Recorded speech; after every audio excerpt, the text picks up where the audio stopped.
Philadelphia. I'm back in Philadelphia, and I'm here with my friend Jennifer Bennetch, and we're over by the PHA building, which is the Philadelphia Housing Authority, and we're up on, well, this says Master, but it's actually Ridge Avenue is right here, where this is a very old road, up to a 17th century road. It was actually before that a Lenape road, and it goes from down in town to up into Roxborough, and it follows the ridge, so that it's Ridge Avenue. And the reason I came out today is so I'm on the airplane flying back from Salt Lake City, and I'm reading Alana Freeland's third book in her Sub Rosa America series, which is a great book. I highly recommend it. It's a fictionalized story, but it gives a lot of detail about sort of the deep state and occulted knowledges of the world in sort of a storyline. And so I'm reading through, I'm like 2/3 of the way through the book, and I'm reading about Philadelphia and all of sort of the occult brotherhoods of the city. And it talks about this person, John Worrell Keely.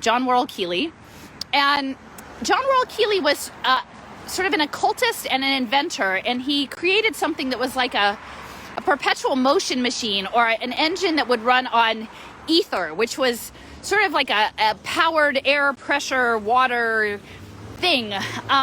He was sort of like the pre-Tesla, and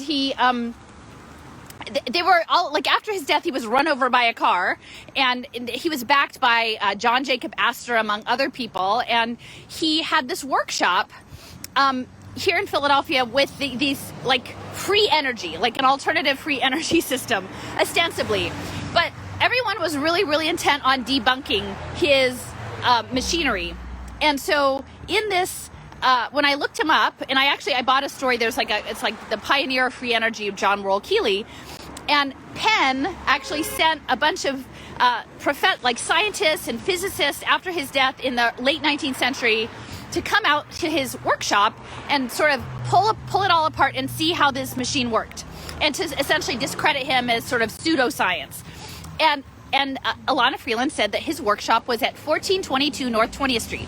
And I'm like, that is just maybe a 10-minute walk from my house. This is crazy. Like, well, I didn't know that at the time, but I'm like, it must be close to my house. So I put it in the mapping system yesterday, and what do you know? So it turns out that his workshop, this is 20th Street. You can see 20th Street there. It is in the parking lot area of the Philadelphia Housing Authority. Now, I'm gonna just take a minute to talk to my friend Jen, if that's all right. Jen, can you tell me anything about like how this housing authority building went in, or like what preceded it in terms of the overall neighborhood, like yeah, and like the Promise neighborhood and the John Street? I guess PHA got Choice Neighborhood grants. So far they've gotten 3 for this neighborhood, 2 implementation grants and 1 planning grant. So that's like $65 million in Choice Neighborhood grants altogether. And then they're also using something called Moving to Work and the RAD program, which is the public-private partnerships for public housing, to kind of like displace everybody. So the housing authority is on land that was seized through eminent domain. There used to be a black-owned gas station here, a black motorcycle club that was right here forever, but they seized the land from the owners. I got some court documents from a guy that lived over here, but he's still not even able to fight in this building. And it shows where they only gave people $2,800. That's compensation for the houses. And it's like seized all the property around here. And what is the situation with housing, like subsidized housing access in the city right now, like the wait list time? Oh, it's like 13 to 15 years, and that's if you're lucky. It's been closed since 2013, but they still have over 40,000 people on the waiting list. And what is the situation with like housing around here in terms of like vacant housing, like? I mean, hundreds of vacant houses in every few block radius, and they're all owned by the housing authority. That's how we were able to like take over. But the houses in the summer, people think there's some like kind of secret, but I'm like, I just walk down the street and I see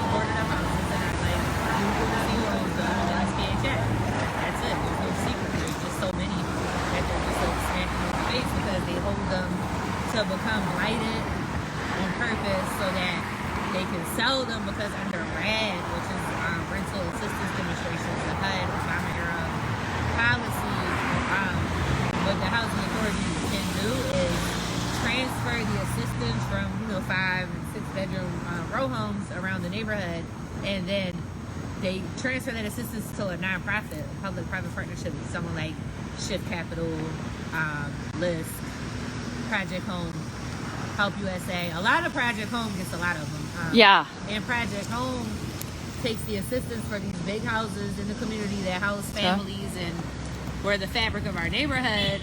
And then they'll take 30 of these, the assistance from 30 of these houses, and then they'll build one building that'll have 31 bedroom apartments that are only for people with diagnosis of mental illness and drug addiction.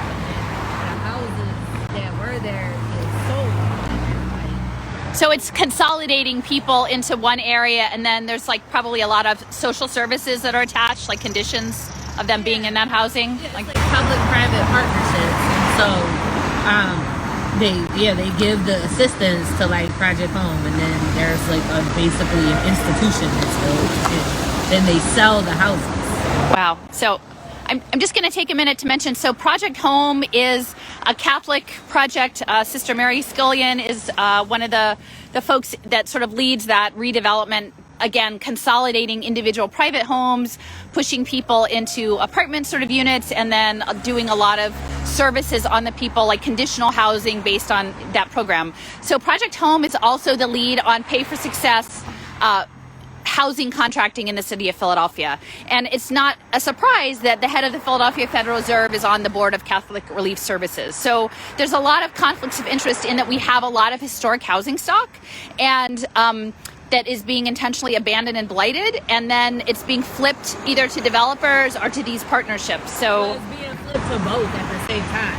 That's the really horrible thing about the RAD. And then there's Section 18 of HUD, which is disposition. And in 2018, they created a RAD disposition blend. So it allows the housing authority to basically flip the property twice, because they're transferring the assistance to Project Home, but then they're also selling the building to the private market at the same time. Right. And just to point out too that we know that Blackstone is the country's largest private housing rental unit, and the United Nations is advancing Blackstone, that's Stephen Schwartzman, who grew up outside in Abington, right outside the city, to get into affordable housing. And they're also doing impact investing. And then I was out in Salt Lake City, they bought Ancestry.com. So now if you start profiling individuals for their housing and behavioral compliance, you had mentioned like renovations in some of the housing stocks. I mean, do you know like about the smart housing? Are you seeing, because there's a lot of prefab stuff, infill going in, right? Yeah, I mean, a lot of the stuff like PHA doesn't take care of any other stuff or really bother to upgrade it, but I know they have been putting like the Ring doorbells in some of the houses and stuff like that. Yeah. Project Home, I'm not sure. I mean, you don't get into their institution unless you live there. So. Yeah, that's true.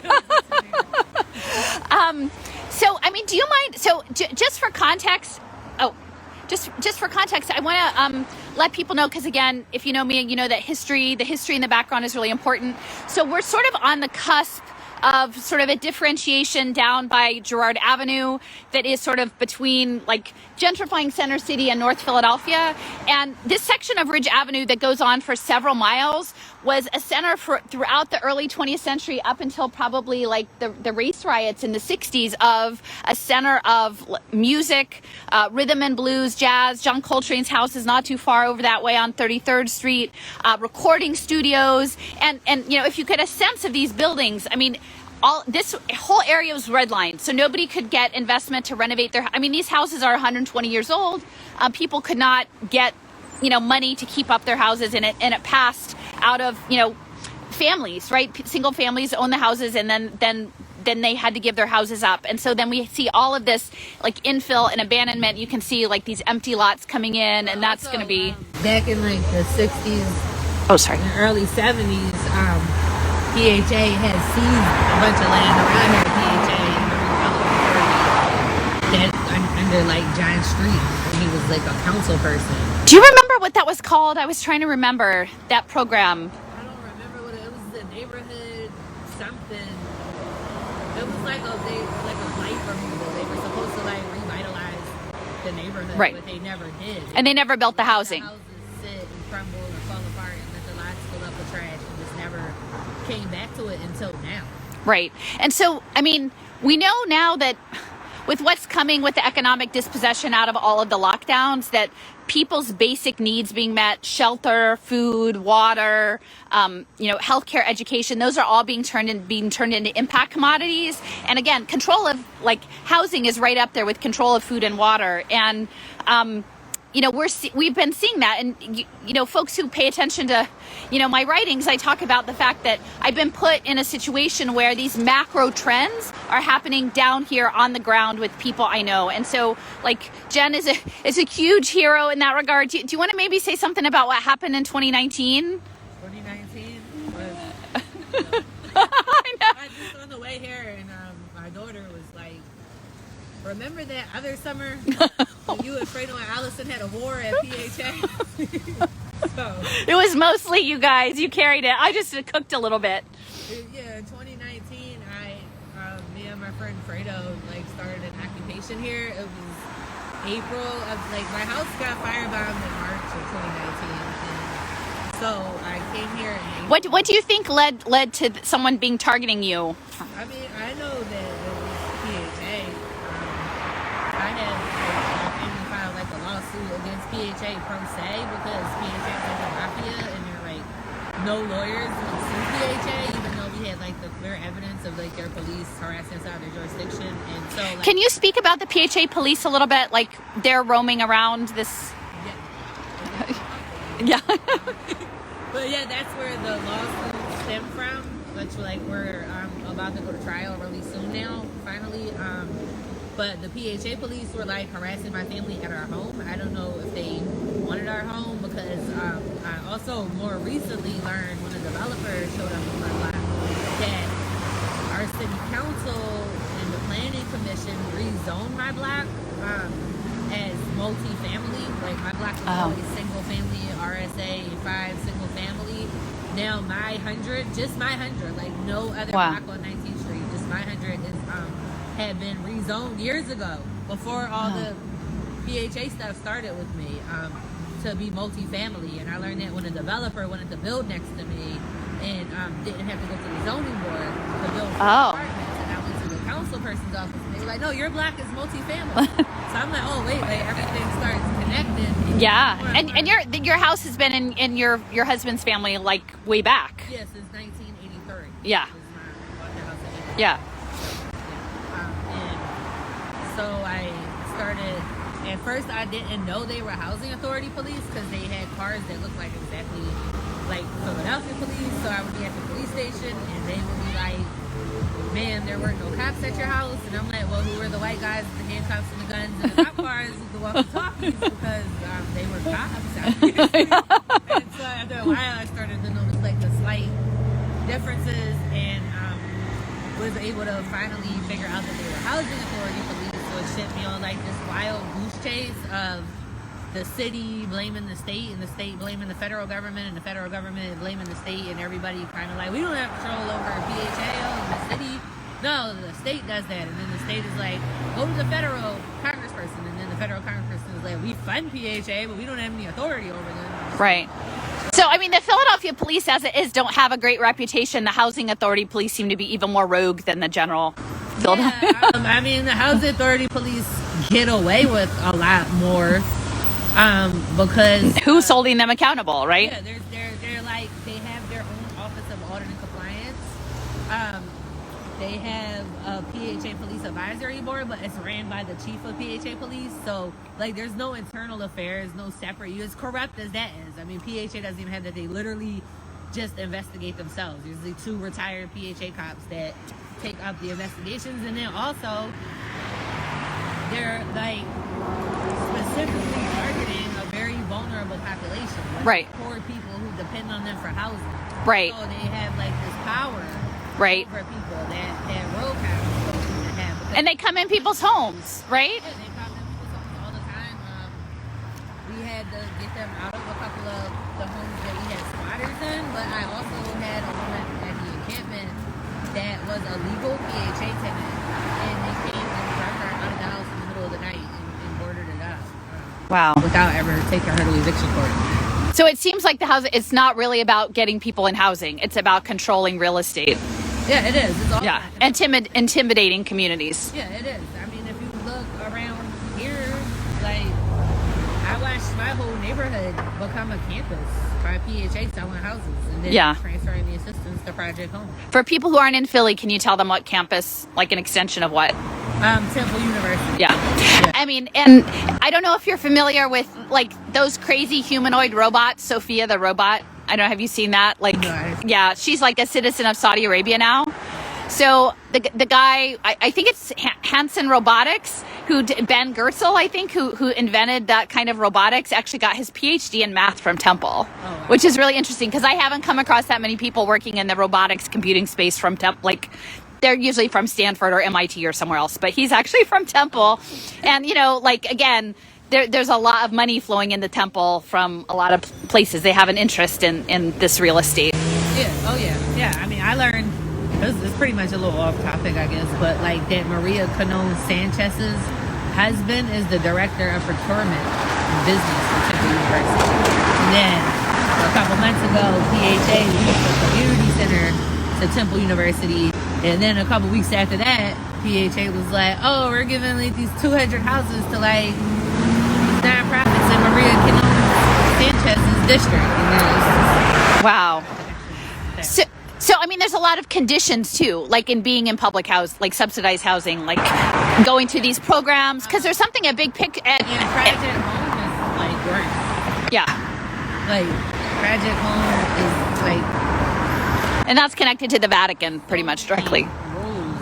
It's like way worse than even regular public housing. Like, you have to like take drug tests, and you can only see your company in like a community room, and you can't have people spend the night, and you can't stay out for so many days. And a lot of people don't even end up staying there.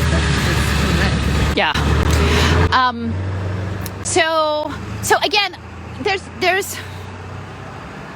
I just want to point out, like, as we talk about housing being part of this, the push for the tiny house movement. And I know it's interesting, there's someone out at Villanova, a professor, who's pushing these tiny houses.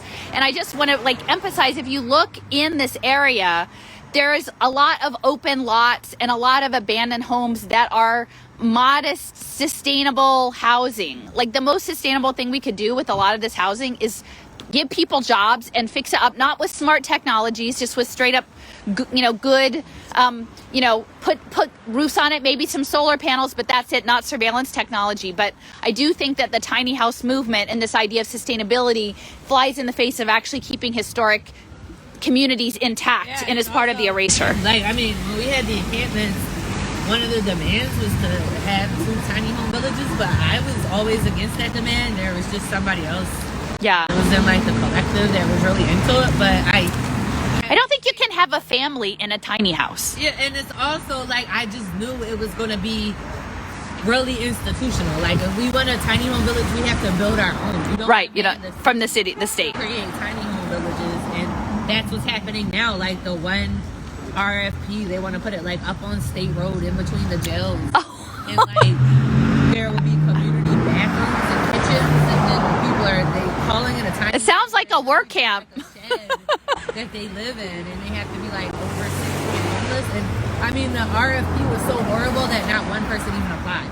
Like, there was one applicant, and then the other one is supposed to be like in West Philly, and they have their own kitchens and bathrooms in their tiny home, but it's like all chosen by the Office of Homeless Services. Like, the person who gets the contract doesn't get to like choose who lives there, or all the rules. It all kind of goes by like OHS. Well, and the thing is, like, so how much did this building this headquarters? So this is the new, relatively new, like, right? It just opened in 2019, right? Wasn't it like 2019? Yep.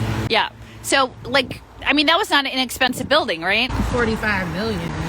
So we have like a 13-year waiting list on housing. We have vacant housing, and they're spending $45 million. A bond out to spend that. So they had a $28 million bond. They have to like pay back with interest.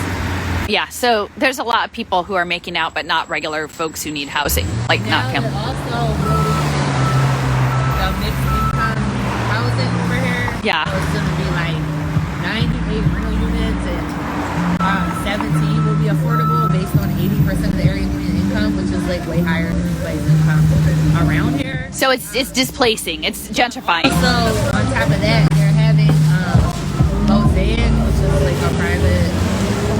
Their sign is up there, like a real estate company, like a realtor, right there. Oh yeah. Okay. Thanks. All right. Going to Mosaic is going to build a parking garage on the land that PHA already owns over here. Sorry. And then PHA is going to lease the parking garage on their own land from Mosaic for $25,000. And nobody is going to park in the parking garage. This is solely for the use of PHA. That is crazy. Yeah. It's all like money laundering at this point, it seems like. All right. Yeah, last month they had a $14.5 million construction management contract from Terra LP for a new undisclosed PHA logistics. Oh, for like what's going in the warehouse, I guess. Who knows, right? Well, so the head of PHA, Calvin Jeremiah, right? Yeah. And so he came from New York. Is that right? Did we find it? Originally came from Granada. Okay. And he was came here, from New York. Okay. Yeah, he was an inspector general in the New York City housing. Okay, so that was under Bloomberg, right? Yeah. Yeah, so when we're talking about what works, government, e-government, impact investing, it's all of that stuff. So so it's getting a little dark, and I have I made a little craft, and the kids are probably ready to go. But I thought maybe, so again, just to point out, we are here. Mostly, I wanted to reconnect with Jen because, Jen is a real hero. I just want to say, when people are who are the people you trust? I'm regular people. This is a bottom up. This thing that has to happen. It's moms. It's moms who are standing up, fierce, strong, telling the truth. And Jen has gone through more than I can even imagine. And I'm so grateful because we met at a protest about the Temple Stadium, and we connected because she always has signs telling the truth about what's happening, even if she just silently stands there with a sign saying this is what's happening. And we connected, and she's like, I can tell you some crazy things. And I said, I'm with you. I believe you because I know that there are crazy things going on. And so maybe would it be all right if we walked up to the door so I could hang my little house on the thing? So I do want to say, maybe we could just speak a little briefly about how crazy things were that summer of 2019 with the occupation. So the occupation was 5 months. Yeah, from what? April? Are they gonna come, Jen? Should we call them? Come on, y'all. Who's that? Come on.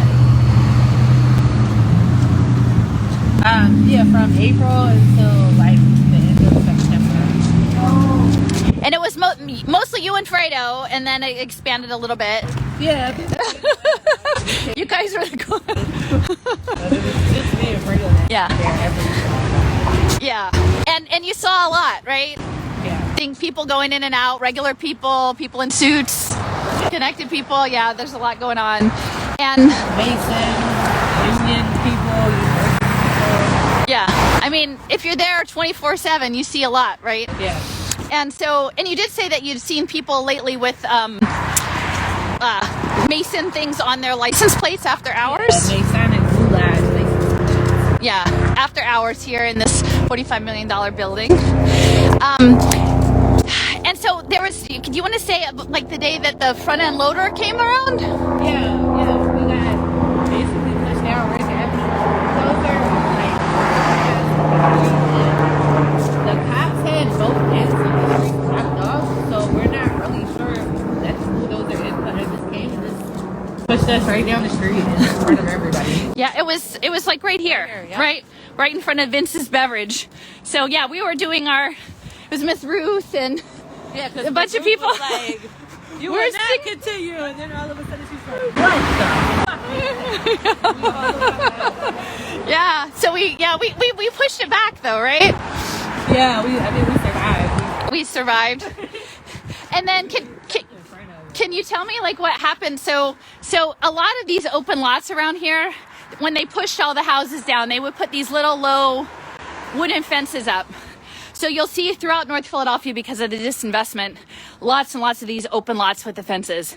But you'll see on this one, there's actually a tall wire, metal fence that's leaning up, going on what, 8 months? No, a year over a year, almost 2 years later. That metal fence has no footings, posts, anything. It's pretty much just zip tied to the wooden fence. So, can you maybe say what happened? Well, yeah, what happened over there was we had the occupation.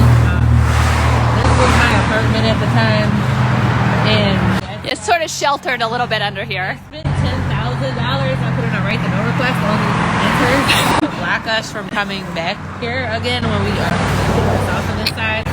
But and this is public property, right? This is public housing authority, public sidewalk. Yeah. It is the retail space that's like coming soon. Yeah, coming soon. There's nothing in here. Yeah. Yeah, it's like rocks on the ground, actually. But yeah, and so they were like planning to evict us from right here, but they really didn't give us any proper notice like the city does when they're doing like encampment evictions. They just put up like a construction will begin on this date sign. Yeah. The construction that began was the planters. But in anticipation of that, they started fencing up these lots over here, I guess to prevent us from going over to the other side. And this one particularly... But you didn't know that at the time. No. Yeah. In this one particularly, there was a daycare that was right here. And the kids used to play out in this lot. So we tried to block them from putting the fence up. Because, like, why are you putting our neighborhood into a prison? Right. Violence. The kids already have nothing to do, and they're going to take away our little green space and put a big, what is that, like 10 feet? Like a 10 It's tall. It's not to code. It's definitely not the code. Way taller than 6 feet. And we were trying to block them from putting the gate up. Allison happened to show up. I was just getting my pot. We were trying to get a pot to cook us dinner. And we're like in this like argument with the PHA police. It was like a circus because they're like not accountable like the real police. I mean, who are barely accountable, but like PHA are so unaccountable, they start looking good. Like if somebody called the real cops out there, please. So like they come over. I got body cam footage, which I'm about to release once I figure out how to like upload the footage from the flash drive to the computer. But they came right here in this lobby in the body cam footage, and we're like plotting on us with the union people who are building the fence, and they're like, "Hey, let's go over here, fuck with your tents, and fucking fight us and shit, and then we can do what we gotta do." And like trying to instigate. They're gonna like antagonize us, but because you guys were just over there with a little tent and poster boards. The sign, yeah. Jackie brought like some lunch meat. That's all we had, and just kind of were standing like this, trying to block them from putting up the last two gates so people would at least still be able to go in. And they didn't have a permit for that fence. No, they didn't have a permit at all, and it wasn't a planned construction because the one union guy told me they just got called that morning at 10 o'clock. So it was just like, yo, we're gonna fence this up, but they ended up walking over. The energy is crazy, so around the time they came over, it just started like pouring. It was crazy. It's like sideways rain. Soon, like a little bit of half, like a rain, just barely could see anything. And that's what I just want to emphasize again. We're on this historic diagonal road that doesn't fit the grid. This Keely crazy energetic ether workshop is like just on this larger lot here. So it feels like there's some energetic stuff going on in this space. A lot of energetic stuff. Everything here is like way more intense. Like I go to protests everywhere all the time. I feel like the incidents I had here with PHA police were more intense than like being at the riot.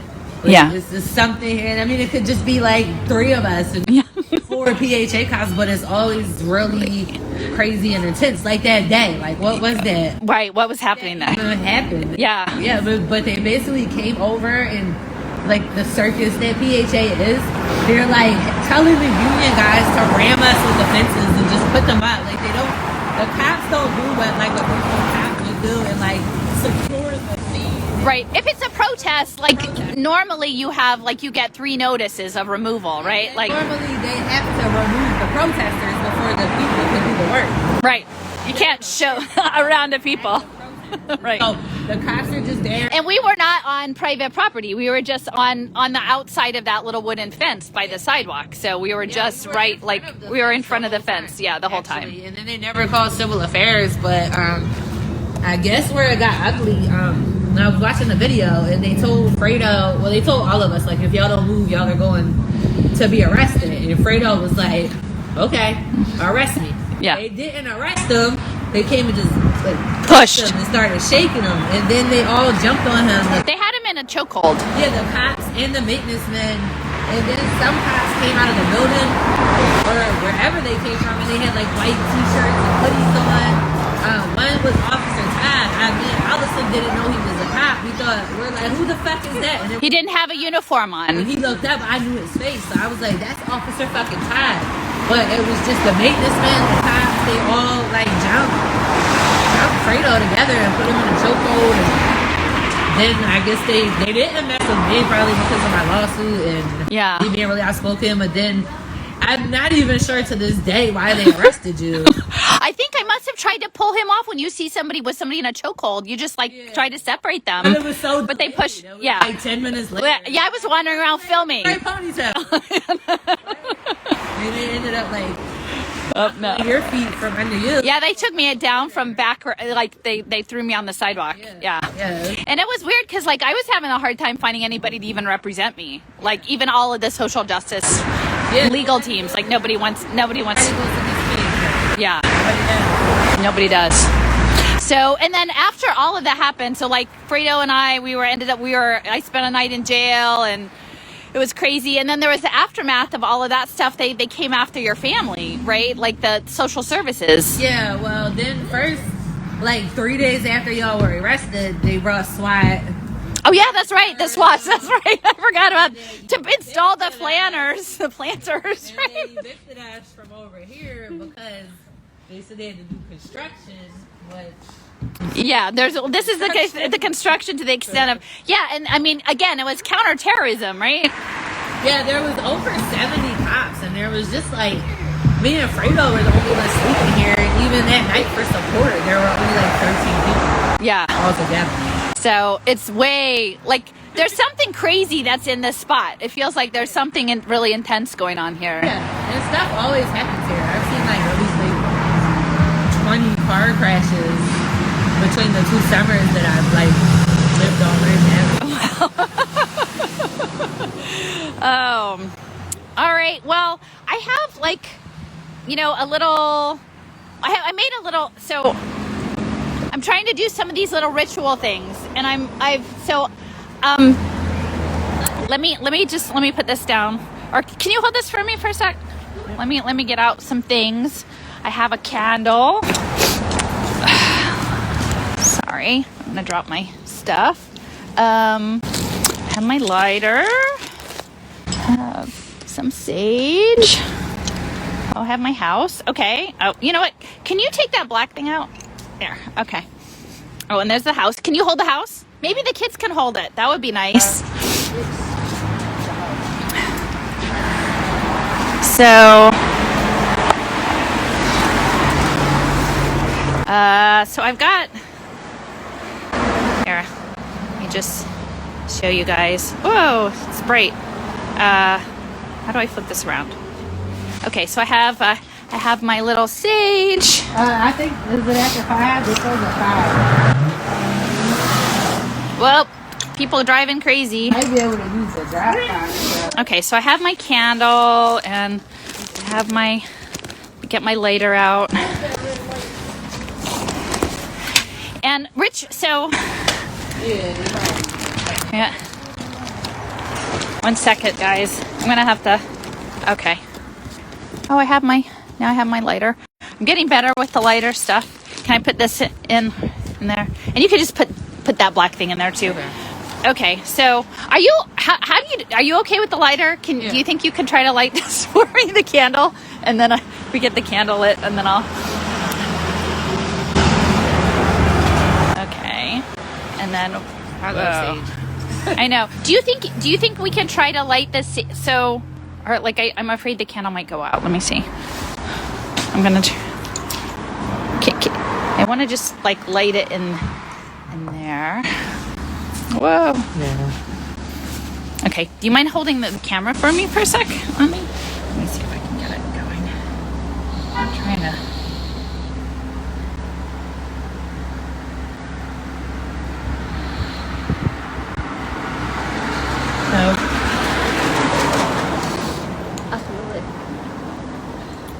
Okay. Oh, look at that. That's good. This is the sage that I got at the Sundance this summer on the Coat of Lamb. So. All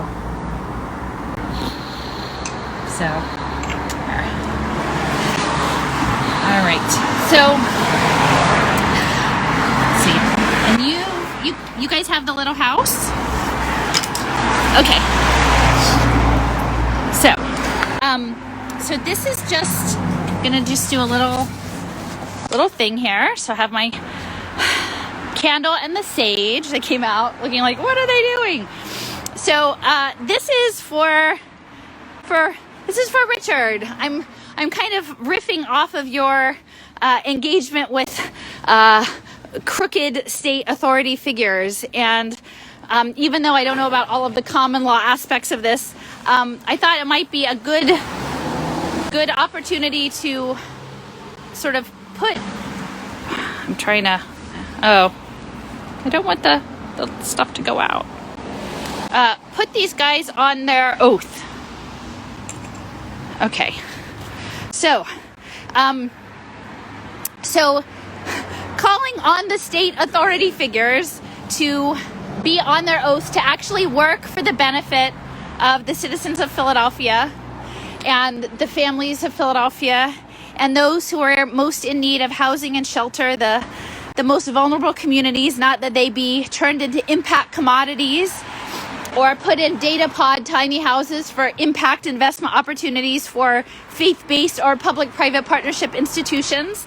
And so I made a little house, and I just thought we're gonna put, oops, you know what? The little loop came off. Can you hold this for me for a sec? So I made a little house out of felt. And I made one of these a bit ago for a holiday ornament. And I thought, well, this would be a nice ritual opportunity to like do something affirmative, because we're doing this from a place of love for humanity, right? That all of the people in need of shelter should have a home, not just a shelter, but actually a home. Like a real home, not just like a project home. So I'm gonna just zoom in on the little house. I made it like a row house, so it's not like a regular house, and it has a heart on it because it's not a data collection device. It's actually a home, a safe home and a safe shelter. And you know, again, I think we're just gonna put them on their oath that they actually, we know that they're not doing the right thing by the way of the people of Philadelphia. They haven't done the right thing for us, and that we're going to hold our expectation as taxpayers and humans and parents and loving neighbors that this be made right. So do you want to say anything else, Jen, just about the situation with your housing, what happened in the aftermath of what happened with your housing, like your own living room? I don't know if you want to say anything about that or. Yeah. I didn't talk about the fire bombing already. Yeah. Kind of. The Project Home stuff. Yeah, Project Home had called DHS on him and tried to get my kids taken. And that's a real problem in the city, right? Yeah, I mean, we have the highest rate of child removal in the country. We have more kids in foster care than New York City, even though New York City is like 3 times as big as Philadelphia. Yeah. And the head of the Cynthia Figueroa, who's the head of the Department of Health and Human Services, she's on the board of the United Way USA, which is tied in with the Alice and the Impact Investment Project, and you know, with the impact investors actually. Yeah. And she's like, she actually got promoted. So the mayor made her an office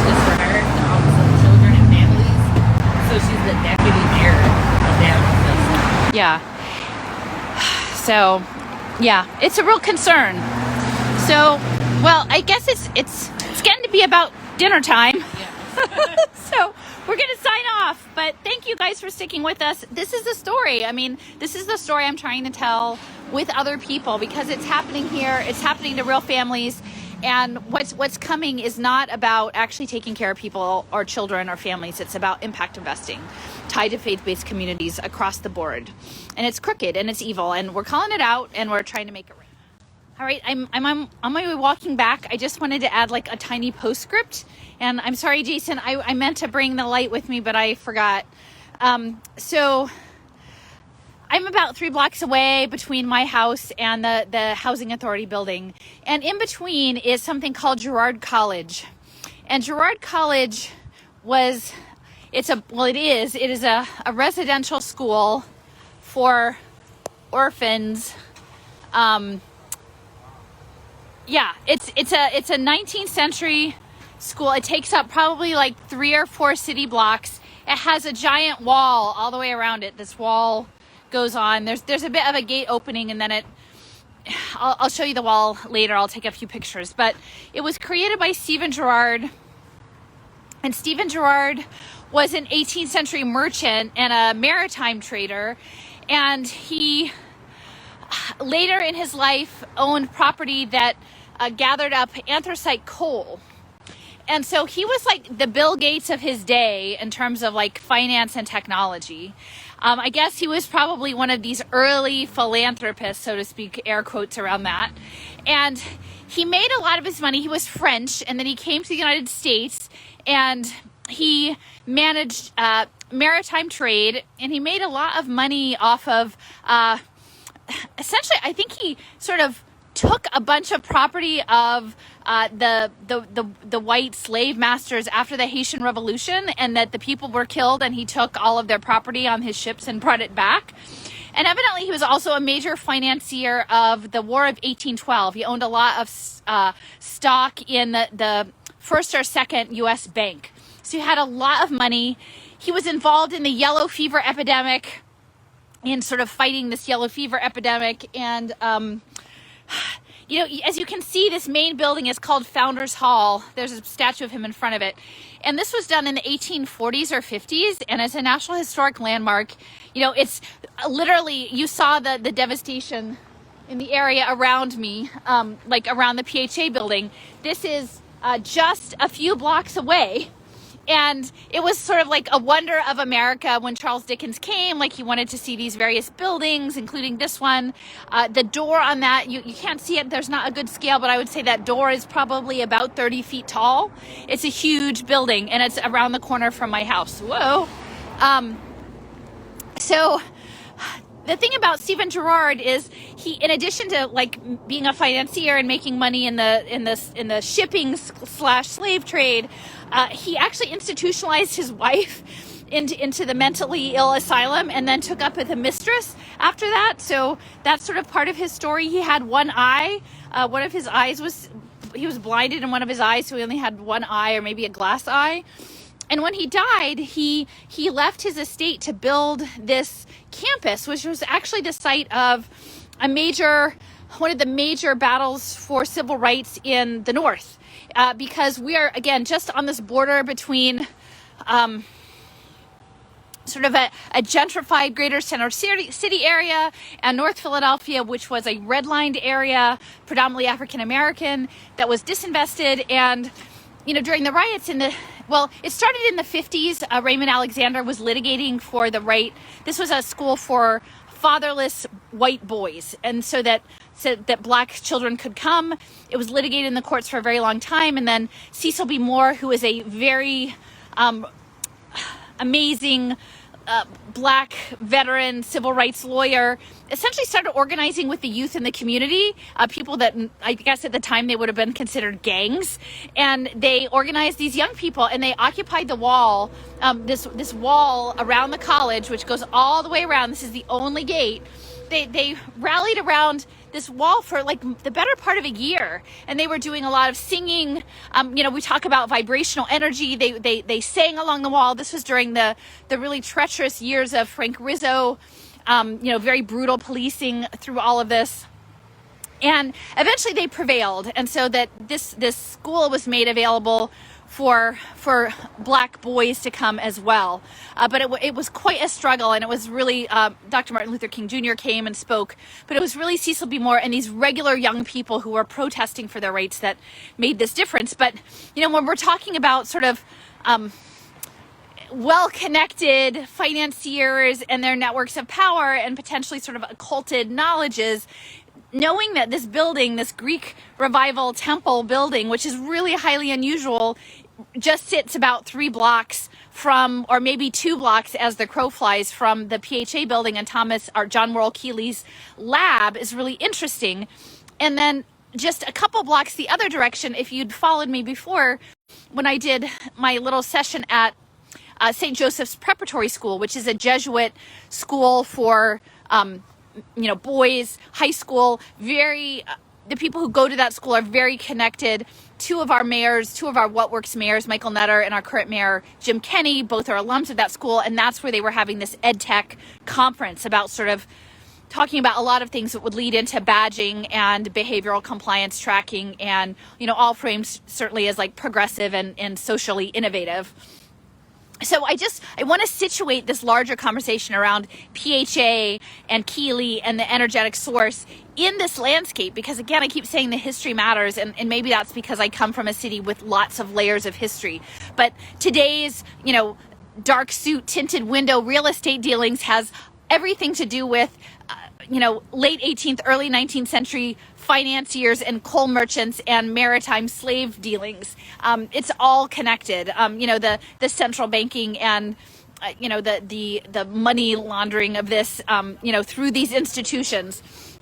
It was the January of that year that the Housing Authority occupation took place.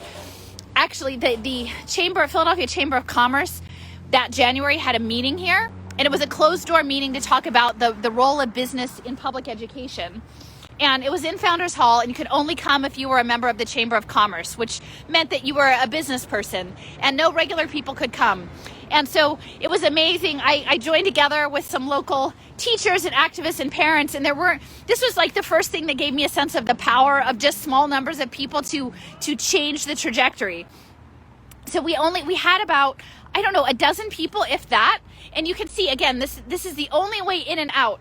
And for the most part, people just want to drive their car in this road and go park in there and not park out on the street in the neighborhood.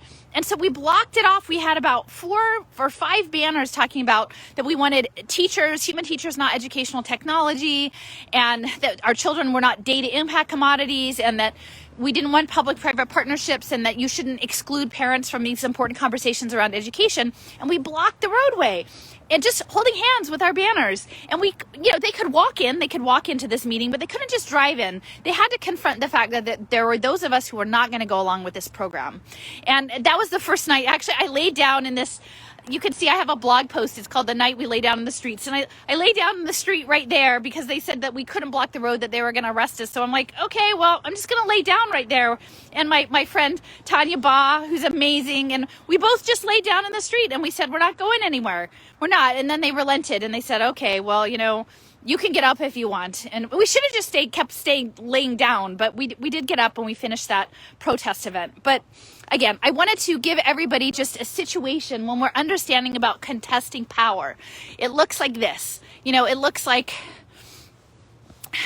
intentionally abandoned homes in cities with people who need homes. It looks like predatory partnerships that pretend that they're charitable, that are really about using people and controlling people. It's about going after women and children, and it's about social welfare systems that are not working, they're not working for the people, they're working for the partners. And this is all symptoms of this much larger sickness, this much larger sickness that's going on. COVID, it didn't start with COVID. COVID is the trigger to take everything to the next level and to get everyone on this digital identity system and to get them tracked in smart environments with the Internet of Bodies and the bio-nano things. But it's built on this long legacy. It's built on a legacy of, mining coal, harming the environment, the slave trade, treating people differently depending on the color of their skin, deciding that which areas are worth investing in and which areas are not worth investing in. And, I feel really blessed that I've had a chance to see this landscape and to encounter amazing people like Jen and Fredo and Miss Jackie and Miss Ruth and people who are willing to stand up. So I'm going to close off, but this is the wall. This wall is at the end of my street. This is the wall that Cecil B. Moore and those young people occupied, and they marched this wall and they sang every day, and they saw police brutality, and they stood fast. And Cecil B. Moore was a Marine. He was a veteran of World War II, and he experienced a lot of racism as in the armed service. They were treated really badly, but he said, the U.S. government taught me to go over walls. They taught me to go over walls, and I'm going over that wall, and he did it. He did it with the youth. He did it with the youth, and they had strong hearts, and they were on the side of justice. And I'm not saying everything's perfect. Clearly, there were many other injustices to follow, but those are the people we need to look to, not corporate funded philanthro-capitalist, NGOs. We have to follow regular people like Jen. Those are the people that we need to look to. So thanks, everybody. Good night.